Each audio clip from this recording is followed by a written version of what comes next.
A ustedes, cuando van a tener una relación, la opinión del pastor es bastante importante. Sí. Yo tengo un primo que es evangélico y él no estuvo con una muchacha porque el pastor le dijo que no estaba de acuerdo. ¿Por qué eso?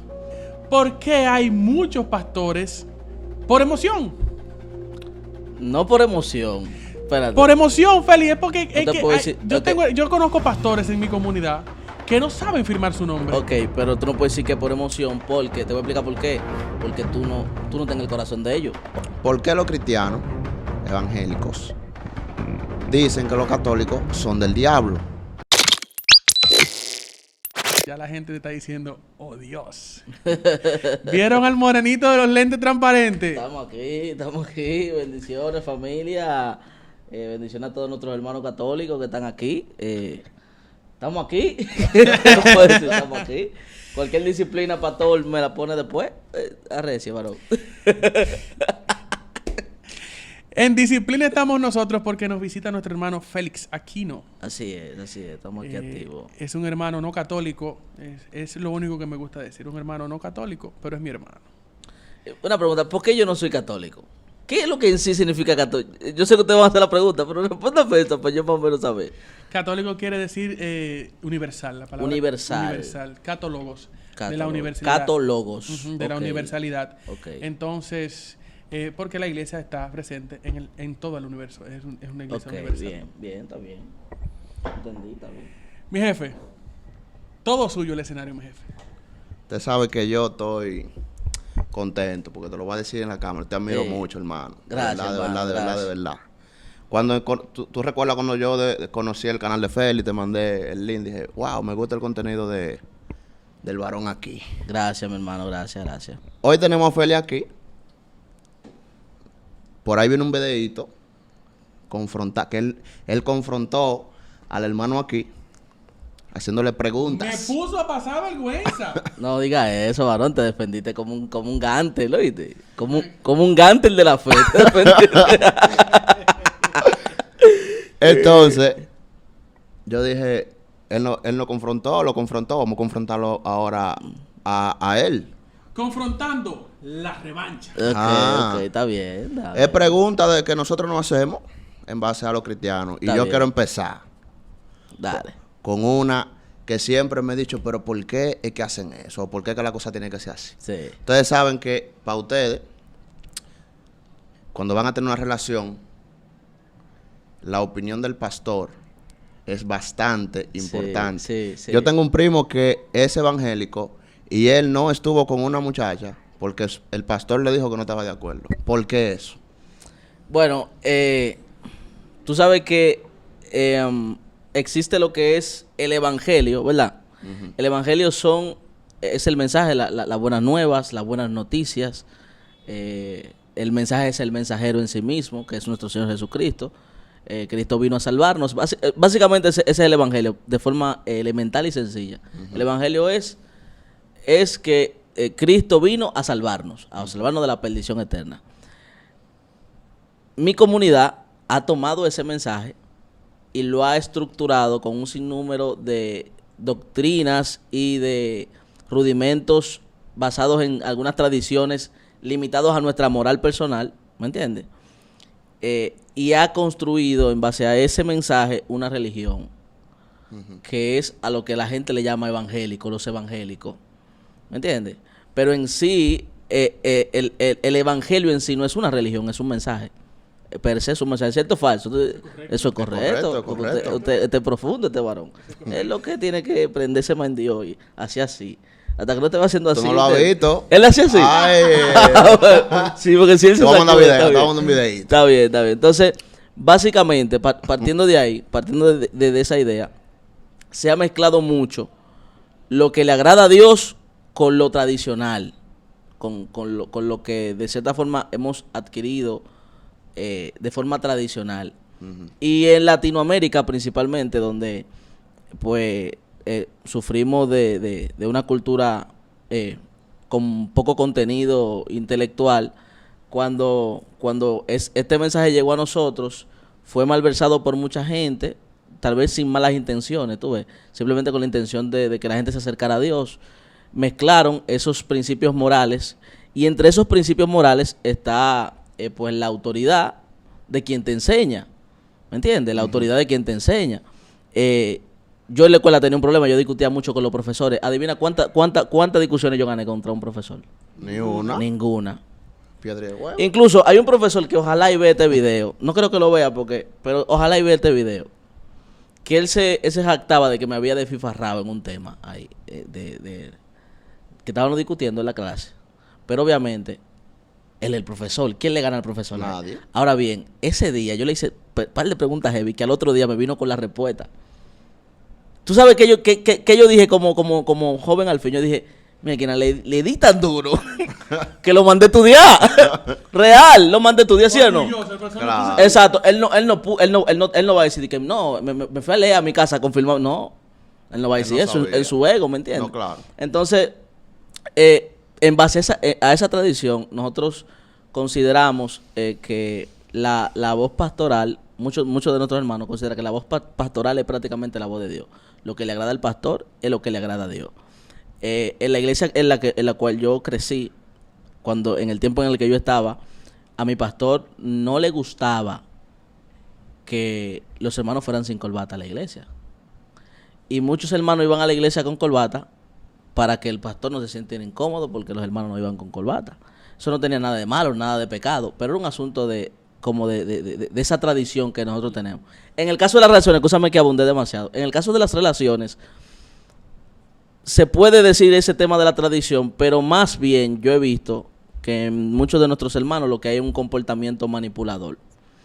Normalmente son iglesias pequeñas las que tienen ese comportamiento, porque tú no puedes controlar la vida de todo el mundo. No. Como líder espiritual, tú no puedes controlar la vida. Incluso tú no estás para controlar la vida de nadie. Tú estás para guiar a la gente a Dios, de cierta u otra forma. Tú ni siquiera estás para tomar decisiones por ellos. Tú estás para guiarlo a tomar buenas decisiones, pero tú no estás para tomar decisiones por ellos, ¿me entiendes? Entonces, posiblemente tu amigo, movido por esa tradición que tenemos de ver la palabra pastoral como una opinión directa de Dios, entendiendo que el pastor es una persona con más sabiduría que él, pues tal vez por eso tomó esa decisión, pero no es la más correcta. Realmente no es la más correcta. ¿Qué otra pregunta?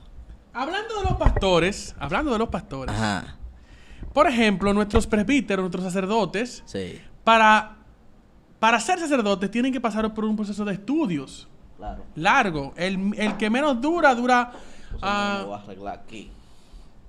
Continúa. El que menos dura aproximadamente 8 años. Eso yo lo admiro mucho de ustedes. O sea, nadie se ordena diácono y después sacerdote sin haber estudiado y sin haberse preparado. Sí. ¿Por qué hay muchos pastores por emoción? No por emoción. Espérate. Por emoción, Feli, es porque No te puedo decir- yo conozco pastores en mi comunidad que no saben firmar su nombre. Ok, pero tú no puedes decir que por emoción, porque te voy a explicar por qué. Porque tú no tenés el corazón de ellos. O tú tenés el corazón de ellos. Eso es cierto. Tú no tenés el corazón de ellos. Tú no Mea puedes. culpa, mea culpa. Exacto. Mea Tú no máxima puedes culpa. suponer que por emoción. ¿Me entiendes? Es cierto que nosotros también desarrollamos, tal vez malinterpretando el verso que dice la mies es mucha y los obreros pocos. Ese mensaje, yo lo escuché muchísimo de joven en el Instituto Bíblico. Ese mensaje de cuando Dios llama a Samuel y Samuel le dice, heme aquí, Señor. Habla que tu siervo escucha. Habla que tu siervo escucha. No, o el profeta Isaías, que le dice, heme aquí, Señor, envíame a Mándame. mí, yo iré. ¿Me entiendes?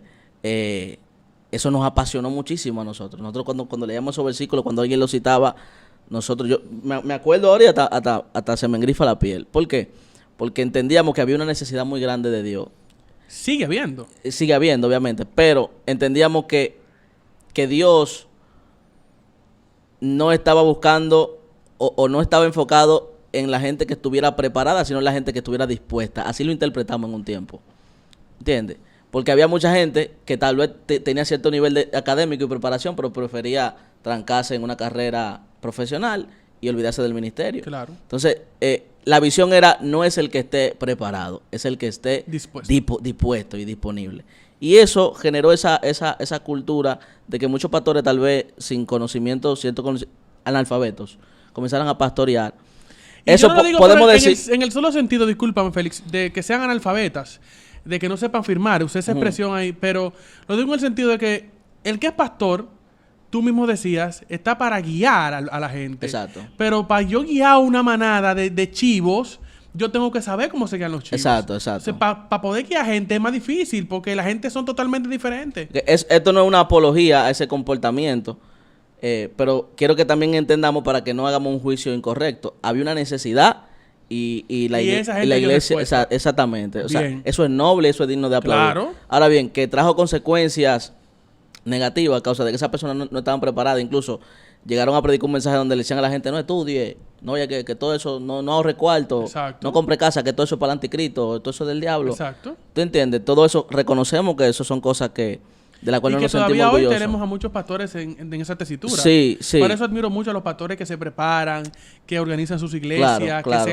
que se organizan en una confederación. Eso Exactamente. para mí es muy loable. Hay muchos pastores que son así, pero a la misma vez también ha habido, como cuando el mensaje del Señor llegó a Norteamérica, a través de las congregaciones protestantes, se mezcló mucho con la idea americana de vivir la vida. Entonces se mezcló mucho con lo que nosotros le llamamos el capitalismo. Y hay gente que se engancha para todo, como dice, para buscar dinero. Normalmente a esa gente no le va bien.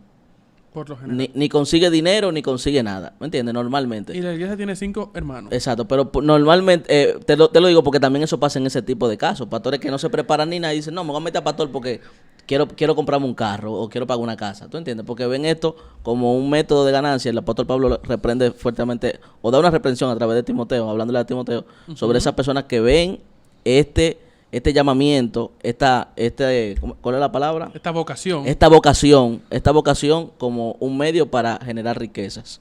¿Entiendes? Hay reprensiones fuertes en la Biblia para ese tipo de personas. ¿Me Gracias. entiendes?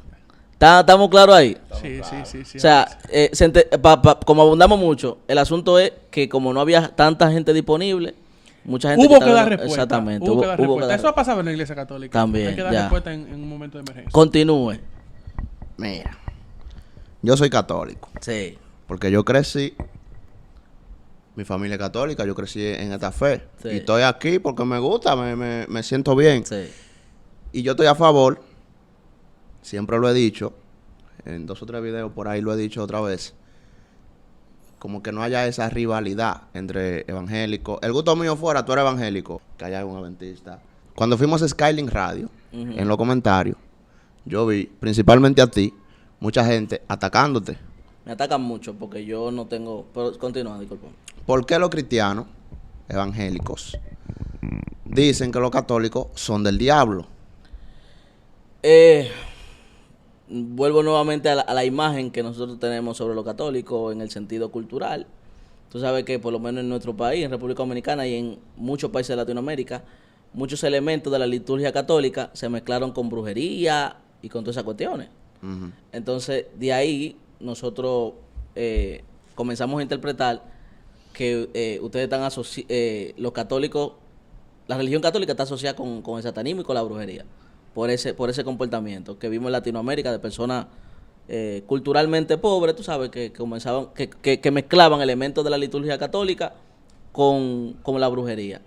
Entonces, aparte de eso, hay algo que es lo más contundente que dicen sobre los católicos, que me hubiera gustado acordarme de eso para preguntárselo aquí al varón de los lentes, Jan, ese nombre complicado, en el video de Confrontando, y es que a los católicos le llaman la gran ramera, la que se acuesta con los reyes.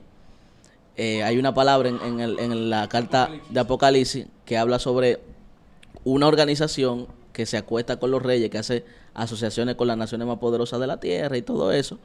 Y nosotros asociamos eso e interpretamos que es la Iglesia Católica. Entre muchos de esos elementos, la participación que ha tenido la Iglesia Católica a nivel mundial en diferentes... o el protagonismo que tiene, ¿verdad? Es un poder mundial la Iglesia Católica. La mentalidad tradicional evangélica entiende que todo eso es del diablo. Todo eso es del diablo, y si tú eres católico, tú eres del diablo también.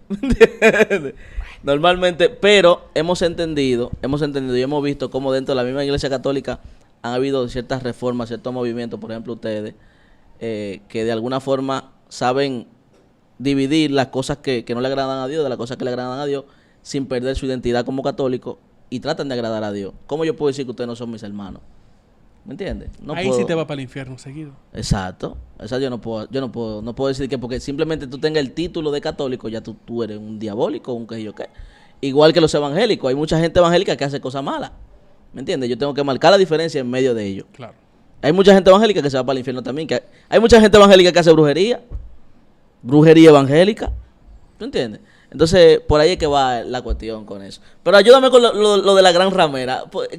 ¿Cómo te interpretan la gran ramera del Apocalipsis? Porque nosotros interpretamos que es la Iglesia Católica. Muy bien, lo primero es que el Apocalipsis para nosotros es un libro del momento. Juan lo escribe para los cristianos de su momento. Que claro, están en un proceso de persecución. Asia, sí. Y para la interpretación es que la gran ramera es Roma. En ese momento, el imperio. ¿Y dónde está el Vaticano? En Roma. Pero no podemos recortar la historicidad del momento en el que se escribe y por qué se escribe. El Apocalipsis es un libro de esperanza. Al final de cuentas, quienes les están oprimiendo, quienes los están maltratando, quienes los están humillando, quienes no dejan que crezca su fe, serán destruidos, serán explotados. Ese es el gran mensaje. Sí, es real. Pero el Apocalipsis para nosotros es un libro. Inclusive, nosotros no vivimos viendo la escatología como algo que se va a destruir al final. No. La escatología en cuanto al libro del Apocalipsis es algo que sucedió en su momento. Ahora, claro, nosotros estamos esperando que Cristo retorne, que vuelva glorioso, porque Él dijo que volvía. Claro. Y si van a mandar azufre y fuego, pues eso no son problemas de nosotros. El problema ha sido ese, yo creo, Félix, que nos hemos tomado atribuciones que no son nuestras, que son de Cristo. Sí, tú dices en el sentido de los cristianos evangélicos. Y de todos, porque nosotros también hemos condenado muchas veces a los evangélicos por cosas que no conocemos. Sí. Por ejemplo, nosotros condenamos a los evangélicos por el diezmo. Y para mí eso es un asunto bonito, que debería cumplirse también aquí. Los católicos somos tacaños y miserables. ¿Ustedes tienen esa pregunta también? Del diezmo, si el jefe la tiene, pero yo tengo otra. Respóndela. Ok. El diezmo, ustedes afirman que el diezmo no es una obligación de este tiempo. No, nosotros entendemos que la ofrenda del pueblo tiene que ser obligatoriamente la 10ª parte de su sueldo o de sus ganancias. Okay. Siempre y cuando se imponga el diezmo como una obligación, es algo antibíblico. Claro. Ahora bien, en nuestra congregación, nosotros creemos que el diezmo es un principio que está en la Biblia, por lo tanto es bíblico. Claro, es bíblico. La Biblia lo enseña, es bíblico. Que esté en vigencia en la etapa en la cual estamos viviendo, bueno, miramos la necesidad. Todas las comunidades se sostienen de una u otra forma. La comunidad de la primera iglesia en Jerusalén se sostenía de que todos los bienes que tenían los hermanos lo compartían en común entre todos. Vivían todos unidos y lo tenían todos. Que al final fue eso, porque suena lindo eso. Pero ¿fue positivo o fue negativo eso? Al final fue negativo. Fue negativo claro. Porque Pablo tuvo que decir al final, el que no trabaja, que no coma. No, y que tuvieron que par de iglesias de los gentiles, que ellos lo tenían como los excluidos. ¿Me entiendes? Tuvieron que meterle mano financieramente. Y que Pablo lo recuerde en sus cartas. Claro, porque fue un error lo que ellos cometieron al tener todas las cosas en común, que eso era muy bonito y que es muy lindo, pero se olvidaron de trabajar, de poner empeño en la cosa y no pudieron sostener su comunidad. Todas las comunidades necesitan sostenerse. El diezmo es una forma de sostener las diferentes comunidades de fe que hay. ¿Me entiendes? No es una obligación. No es una obligación. Es un principio bíblico, responde a un principio eterno de Dios, que es la generosidad. Porque cuando tú eres generoso, es una de las cosas que más te hace parecerte a Dios, es tú ser generoso. Porque ser generoso es tú dar cuando alguien no merece que tú le des. Y Dios vive haciendo eso con nosotros. ¿Me entiendes? Entonces, básicamente, el diezmo responde a ese principio que produce riqueza, que bendice, que hace muchas cosas importantes en la vida de todos nosotros. Y estoy a favor de que los católicos empiecen a diezmar, que somos bastante tacaños. Somos verdad. Muy tacaños. Pero la iglesia está ready, los católicos están ready. Ajá. Sí, y yo he estudiado alguna cosita y visto alguna cosita de gente dura de este país. Hay una misa que se hacen, que yo he visto un par de gente dura de este país que tiran unos cheques por una... y eso llega y le cae una secretaria que nada más fulano. Venga, sí, hay una cuestión bien. Hay que reconocer que hay gente de este país que las parroquias que están en zonas de gente económicamente más pudiente, pues esas parroquias tienen mejor colecta que, por ejemplo, mi parroquia, que tengo una comunidad de gente muy pobre y vive de la caridad de la gente. Nosotros ahora mismo cambiamos los bancos de la iglesia y fue pidiendo. Y de allá arriba del Vaticano, donde están todos los oros y todos los niveles de dimensiones bacanas, ¿no bajan cositas para las iglesias? Es que ese oro no es de la iglesia. ¿Y de quién es ese oro? Es patrimonio de la humanidad. Por eso la famosa historia de que si el Vaticano vende sus bienes y le da de comer por un año a los pobres, se acaba la pobreza por un año. Ajá. Lo primero que la iglesia no puede vender esos bienes porque no son suyos. La iglesia los guarda, los custodia. Okay. Y después de ese año, ¿qué va a pasar con los pobres? No va a haber Van a bienes, volver a ser pobres. no va a haber bienes para la humanidad, ni va, Uy, así no no. va a haber bienes para la humanidad, ni tampoco habrá Oro. ni habrá patrimonio. O sea, y los pobres van a seguir. Jesús le dijo a Judá, Claro. a los pobres los tendrán siempre con ustedes. Real. Ahora bien, la iglesia sí sostiene muchas obras a nivel mundial social. Gloria Por a ejemplo, les invito a que conozcan a Cáritas Internacional, que es una ONG católica que sostiene cientos de orfanatos en el mundo. Nosotros, por ejemplo, en nuestro canal tenemos a Ana Ibelice, una historia de vida de una monja que vive en Burkina Faso, África, que viven de la caridad, de lo que la iglesia manda de Roma, ellos viven de la caridad. Wow. O sea, el cuento de que la iglesia no hace nada. Yo termino preguntándote Ajá. algo que a mí siempre me ha puesto a pensar de ustedes. ¿Por qué los evangélicos? Yo tengo amigos evangélicos modernos que se arreglan el pelo, que se maquillan, que usan pantalones. Tengo amigos evangélicos RT. Sí. Y tengo amigos evangélicos rabacucu, que son peores todavía en cuanto a su forma de vestir y a su forma de pensar. ¿Por qué los evangélicos no están organizados en una sola estructura internacional o mundial o por regiones? La Iglesia Católica, por ejemplo, está organizada jerárquicamente y nuestros obispos tienen plena comunión con el Papa y desde Roma se siguen lineamientos y el obispo tiene libertad en su territorio. Y todos los obispos aprueban la autoridad papal. Los católicos romanos sí. Todos los obispos católicos romanos. Sí. Pues siempre ha sido así. Sí.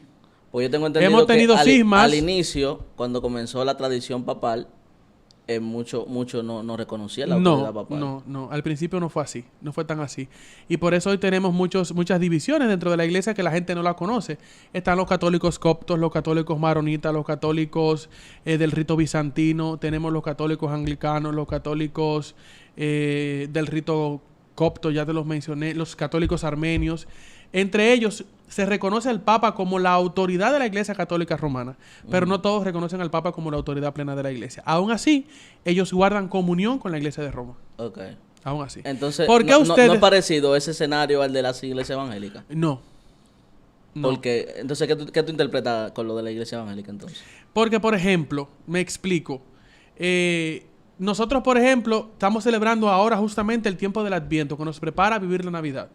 Las lecturas, los ritos son muy parecidos en todas las iglesias católicas del mundo. Entre ustedes, por ejemplo, ni siquiera que he estado en iglesias, los cultos no se parecen.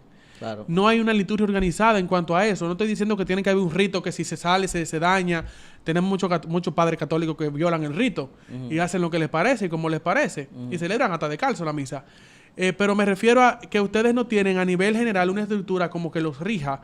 Hoy todos los pastores tienen que predicar Lucas 5, Mateo 5, la bienaventuranza, por esto, por No, eso. eso yo mismo no estoy de acuerdo con eso. Ok. Te voy a explicar por qué. Porque yo entiendo que cada quien tiene una experiencia diferente con nuestro Señor.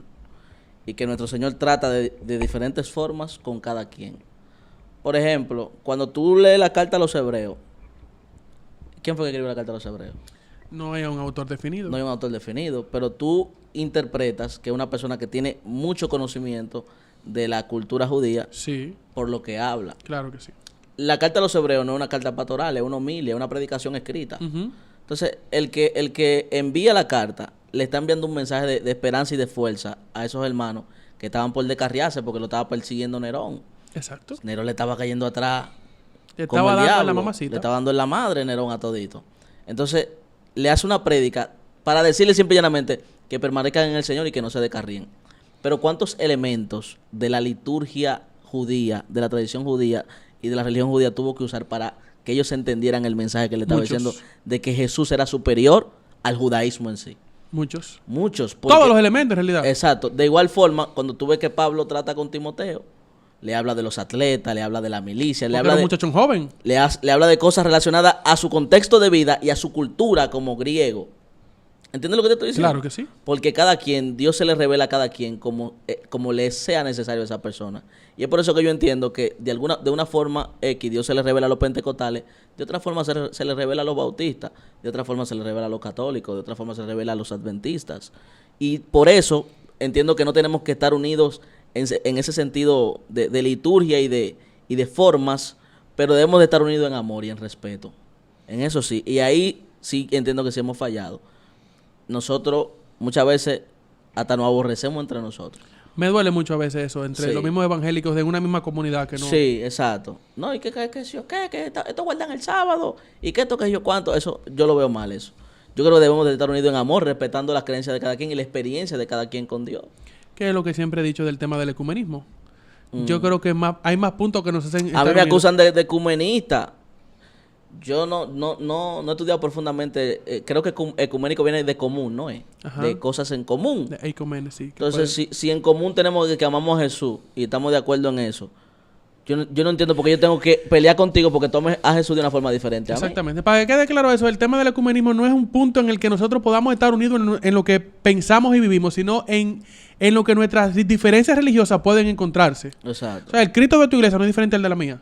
Ujú. O sea, si el tuyo murió bueno, iba a decir en un palo, como los testigos de Jehová, que el de Cristo de ellos murió en un palo, eso yo se lo respeto.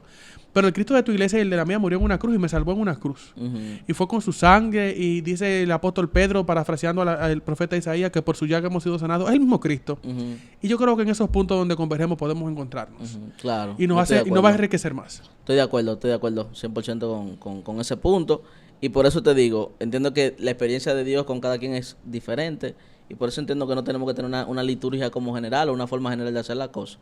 Estamos, usted de esa forma, yo de esta forma, pero nos amamos y nos respetamos. Tire Que para eso es adelante usted, yo lo tiro para importante. adelante. Eso es lo Exacto. importante. Última pregunta. Dale. Breve. Y Para cerrar. Aunque la gente no lo crea, dentro de los católicos, hay católicos rabacucos. ujú. Católicos que brincan, que Dicen Voilà. Maus. Oh, Shai, mijo. Pero hay videos. Hay No, no, videos. esos videos, Hay no. videos que se ven en las redes de gente brincando y haciendo voceando cosas y haciendo unos gestos. No sé si a la iglesia que tú perteneces, porque como son tantas, como usted hablaba ahorita, eso pasa. Yo digo que Dios, para mí, para Wilmy, Dios está más como en el silencio, en lo tranquilo. Así es que yo me encuentro más con Dios, porque cada quien tiene su forma. La experiencia, lo que estoy diciendo. ¿Tú crees que eso viene de Dios?